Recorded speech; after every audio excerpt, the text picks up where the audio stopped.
Hello' everyone, welcome back to my YouTube channel.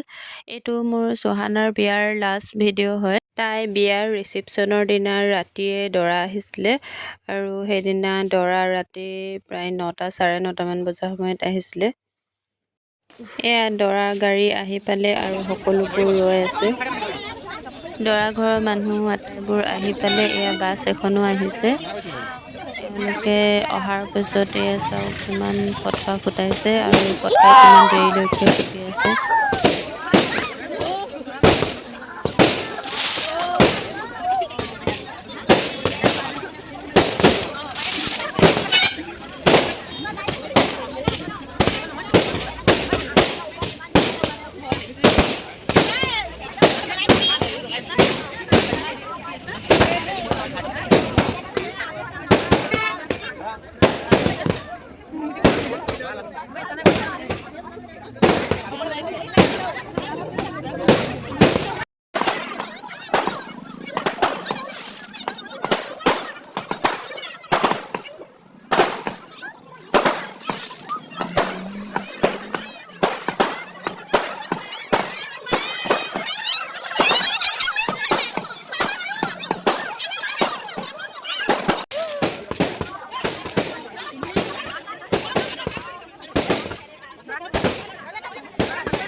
আমাৰ পেহাহঁত সকলোবোৰ মানুহ দৰাক আদৰি নিবৰ বাবে ৱেইট কৰি আছে আৰু তেওঁলোক সকলো বাহিৰত ওলাই আহিছে। এতিয়া দৰাক আদৰি লৈ যাব।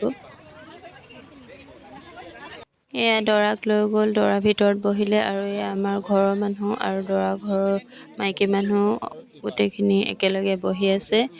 এয়া আমাৰ ঘৰৰ সকলো ভণ্টিহঁত বহি আছে। এতিয়া হৈছে নিকাহৰ টাইম, যিটো নেকি ছোৱালী এজনী জীৱনৰ আটাইতকৈ ইম্পৰ্টেণ্ট দিন হয়। এতিয়া তাইৰ নিকাহ হ'ব। এই সময়খিনিয়ে হৈছে ছোৱালী জীৱনৰ শেষ আৰু বোৱাৰী জীৱন আৰম্ভ হোৱা মুহূৰ্ত। এয়া হৈছে আমাৰ দৰা মাজৰজন, তাৰপিছত এয়া ভণ্টি। সকলোৰে ফটো এখন এখন লগাই দিছোঁ। মই যিহেতু ৰাতি দেৰিকৈ গৈছিলোঁ। নিকাহ হৈ যোৱাৰ পাছত দৰা ঘৰৰ পৰা যিখিনি বস্তু কইনালৈ দিয়া হয় সেইখিনি আমাৰ কইনা ঘৰৰ মানুহক দেখাই থকা হৈছে। এয়া আটাইখিনি বস্তু তেওঁলোকে ধুনীয়াকৈ উলিয়াই লৈছে আৰু সকলোবোৰ বস্তু আমাৰ কইনা ঘৰৰ মানুহক দেখাই আছে। এয়া পাৰ্চ, চেণ্ডেল, এয়া জুৱেলাৰী, তাৰপিছত এইটো সোণৰ ছেট। মেমৰি হিচাপে থাকিবৰ বাবে মই ফটো দুখনমান এড কৰি দিছোঁ। আল্লাৰ হুকুমত সকলোবোৰ কাম ভালকৈ হৈ যোৱাৰ পিছত এতিয়া হৈছে বিদায় টাইম, যিটো নেকি ছোৱালী এজনীৰ বাবে অতিকৈ দুখৰ মুহূৰ্ত।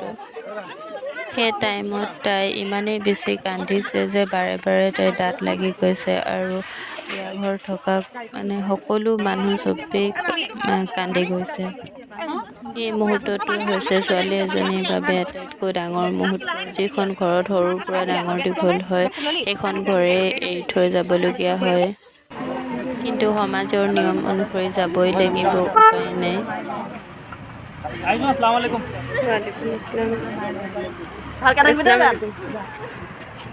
কইনা বিদায় হোৱাৰ পাছত আমিও ঘৰলৈ গুচি আহিলোঁ। ভিডিঅ'টো চাই যদি ভাল পালে প্লিজ লাইক, কমেণ্ট, শ্বেয়াৰ আৰু চেনেলটো ছাবস্ক্ৰাইব কৰি দিব। Thank you. তেওঁলোক দুয়োজনৰ যুগ্ম জীৱন যাতে সুখৰ আৰু শান্তিৰ হয় তাৰ বাবে দুৱা ও আশীৰ্বাদ কৰিব। অজানিতে মোবাইলৰ পৰা কিছুমান ফটো ভিডিঅ' ডিলিট হৈ গ'ল। যিখিনি আছিলে মোৰ ওচৰত মই তাকে ইয়াত এড কৰি দিলোঁ, গতিকে বহুতখিনি ফটো এড কৰিব নোৱাৰিলোঁ।